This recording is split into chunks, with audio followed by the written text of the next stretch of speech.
Assalamualaikum warahmatullahi wabarakatuh. Perkenalkan, nama saya Siti Kurnia dari kelas A1 NIM 211F10 169. Saya dari Universitas PGRI Argopuro Jember. Selanjutnya, saya mengucapkan terima kasih yang sebesar-besarnya kepada Ibu Suhartati, SPD MPD, selaku yang memberi tugas video ini. Di sini saya akan menjelaskan tentang anak penyandang dengan masalah sosial. Sesungguhnya merupakan kelompok anak rawan yang membutuhkan perhatian khusus. Secara sosial, psikologis, anak-anak ini seringkali berhadapan dengan situasi yang dilematis. Nilai-nilai yang ambivalen dan memiliki perilaku yang patologis, pada umumnya mereka harus bertahap hidup dengan cara yang kurang diterima masyarakat. Di samping itu, dalam kesehariannya, bertingkah laku tidak patut atau berperilaku menyimpang dari norma-norma sosial sehingga membahayakan diri sendiri, orang lain, serta dapat mengganggu ketertiban umum dan pada akhirnya mereka akan menimbulkan dampak negatif pada kemajuan suatu bangsa. Memperoleh pendidikan merupakan hak bagi anak-anak dan negara, memiliki kewajiban untuk memenuhi dan memberikan pendidikan secara merata dan seimbang pada setiap warganya tanpa terkecuali, dikarenakan negara merupakan penyelenggara pendidikan. Namun, pada kenyataannya, pemerintah masih belum bisa memenuhi seluruh hak pendidikan untuk anak-anak, mulai dari biaya pendidikan yang sangat tinggi sehingga pendidikan yang berkualitas hanya dapat dinikmati oleh segelintir anak-anak yang berada di Indonesia. Pendidikan adalah sebagai upaya sadar dan terencana untuk mewujudkan suasana belajar dan proses pembelajaran agar peserta didik secara aktif mengembangkan potensi dirinya untuk memiliki kekuatan spiritual, keagamaan, pengendalian diri, kepribadian, kecerdasan akhlak mulia, serta keterampilan yang diperlukan dirinya, masyarakat, bangsa, dan negara.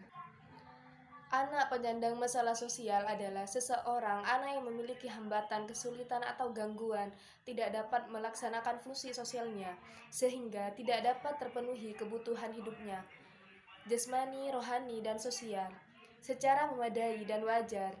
Hambatan, kesulitan, dan gangguan tersebut dapat berupa kemiskinan, ketelantaran, kecacatan, keturunan sosial, keterbelakangan, keterasingan, dan perubahan lingkungan yang kurang mendukung seperti terjadinya bencana.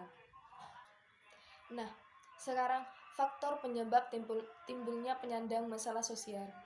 Faktor penyebab timbulnya masalah sosial di kehidupan masyarakat sehari-hari yaitu karena adanya faktor keluarga, lingkungan, dan pendidikan. Muncul dan timbulnya berbagai permasalahan sosial di lingkungan masyarakat setempat tidak terlepas dari adanya kekurangan-kekurangan, di mana kekurangan itu ada dalam diri manusia maupun kelompok sosial di masyarakat yang bersumber dari faktor ekonomi, budaya, biologis, dan faktor penyebab lainnya. Masyarakat yang hidup punya cara tersendiri dalam menentukan berbagai norma nilai yang ada. Itu menjadi konsensus bersama yang dilaksanakan apabila ada penyimpangan dari konsensus tersebut. Maka itulah gejala sosial atau bagian dari masalah sosial yang melawan norma nilai disebut dengan abnormal. Ada beberapa faktor yang bisa menjadi penyebab terjadinya masalah sosial di kehidupan bermasyarakat. Yang pertama bisa dari faktor keluarga. Oleh karena itu, menjadi penting untuk setiap orang tua dalam keluarga memberikan contoh yang baik kepada anaknya dalam kehidupan sehari-hari. Jangan sampai memperlihatkan suatu tindakan, perilaku yang menunjukkan adanya pelanggaran terhadap norma dan nilai tersebut, yang nantinya akan berdampak kepada individu si anak. Bisa saja menular dan ditiru oleh anak dalam aktivitas sehari-hari di lingkungan masyarakat. Contohnya, orang tua sebisa mungkin untuk memberikan sikap sopan santun, menghormati antar sesama individu maupun kelompok sosialnya, menumbuhkan rasa simpati, empati, peduli, serta sikap gotong royong dan musyawarah kepada seorang anak. Nah, yang kedua dari faktor lingkungan.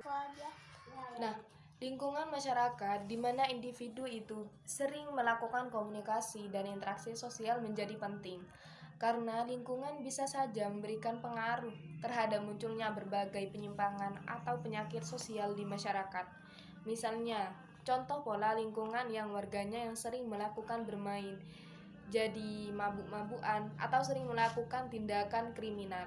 Maka secara tidak sadar, seseorang individu yang berada di lingkungan tersebut akan mengikuti tindakan orang di sekitarnya. Oleh karena sudah menjadi kebiasaan dan hal yang umum dilakukan oleh lingkungan mereka, sehingga individu tersebut melakukan hal yang sama untuk dilakukan. Nah, bentuk-bentuk masalah sosial pada anak bisa dari kriminalis, ketidakharmonisan keluarga, kesenjangan sosial, peperangan, kependudukan, dan bisa dari kebodohan dan kemiskinan. Nah, penanganan anak yang bermasalah sosial itu bisa kita mencari akar penyebabnya, membuat anak merasa nyaman, membantu anak mengatasi kecemasannya, mengalihkan anak dengan kegiatan lain, atau melakukan hal yang membuat anak tenang, mengajak anak berdiskusi tentang perasaannya, melindungi anak dari kemungkinan cedera, dan jangan memberi reward. Nah, selanjutnya kita akan melanjutkan tentang faktor penyebab penyalahgunaan narkotika dan psikotropika. Faktor-faktor penyebab timbulnya penyalahgunaan narkotika terdiri dari yang pertama, faktor kepribadian. Beberapa hal yang termasuk di dalam faktor pribadi adalah genetik, biologis, personal, kesehatan, dan gaya hidup yang memiliki pengaruh dalam menentukan seorang remaja terjerumus dalam penyalahgunaan narkoba. Kurangnya pengendalian diri orang yang coba-coba menyalahgunakan narkoba biasanya memiliki sedikit pengetahuan tentang narkoba, bahaya yang ditimbulkan, serta aturan hukum yang melarang penyalahgunaan narkoba. Konflik individu atau emosi yang belum stabil, orang yang mengalami konflik akan mengalami frustasi. Bagi individu yang tidak biasa dalam menghadapi masalah, cenderung menggunakan narkoba karena berpikir keliru bahwa cemas yang ditimbulkan oleh konflik individu tersebut dapat dikurangi dengan mengkonsumsi narkoba. Terbiasa hidup senang atau mewah, orang yang terbiasa hidup mewah kerap berupaya menghindari permasalahan yang lebih rumit. Biasanya mereka lebih menyukai penyelesaian masalah secara instan atau membutuhkan waktu yang singkat, sehingga akan memilih cara-cara yang simpel yang dapat memberikan kesenangan melalui penyalahgunaan narkoba, yang dapat memberikan rasa euforia secara berlebihan. Nah, kita akan melanjutkan tentang apa penyebab penyalahgunaan narkoba dan psikotropika. Yang pertama ialah penyebab dari diri sendiri, yaitu ketidakmampuan menyesuaikan diri dengan lingkungan, kepribadian yang lemah, kurangnya percaya diri, tidak mampu mengendalikan diri, dorongan ingin tahu, ingin mencoba, ingin meniru dorongan, ingin berpetualang, mengalami tekanan jiwa, tidak memikirkan akibatnya di kemudian hari, ketidaktahuan akan bahaya narkoba. Yang kedua ialah bisa bersumber dari keluarga, orang tua. Salah satu atau kedua orang tua adalah pengguna narkoba, tidak mendapatkan perhatian dan kasih sayang dari orang tua, keluarga tidak harmonis, atau tidak ada komunikasi yang terbuka dalam keluarga. Orang tua tidak memberikan pengawasan kepada anaknya, orang tua terlalu memanjakan anaknya. Orang tua sibuk mencari uang atau mengejar karir sehingga perhatian kepada anaknya menjadi terabaikan. Nah, yang ketiga bisa dari penyebab dari teman, kelompok. Adanya satu atau beberapa teman kelompok yang menjadi pengguna narkoba, adanya anggota kelompok yang menjadi pengedar narkoba, adanya ajakan atau rayuan dari teman kelompok untuk menggunakan narkoba, paksaan dari teman kelompok agar menggunakan narkoba. Karena apabila tidak mau menggunakan akan dianggap tidak setia kawan, ingin ingin menunjukkan perhatian kepada teman. Yang keempat bersumber dari lingkungan masyarakat. Masyarakat tidak acuh atau tidak peduli, longgarnya pengawasan sosial masyarakat, sulit mencari pekerjaan, penegakan hukum lemah, banyaknya pelanggaran hukum, kemiskinan, dan pengangguran yang tinggi, menurunnya moralitas masyarakat, banyaknya pengedar narkoba yang mencari konsumen, banyaknya pengguna narkoba di sekitar tempat tinggal.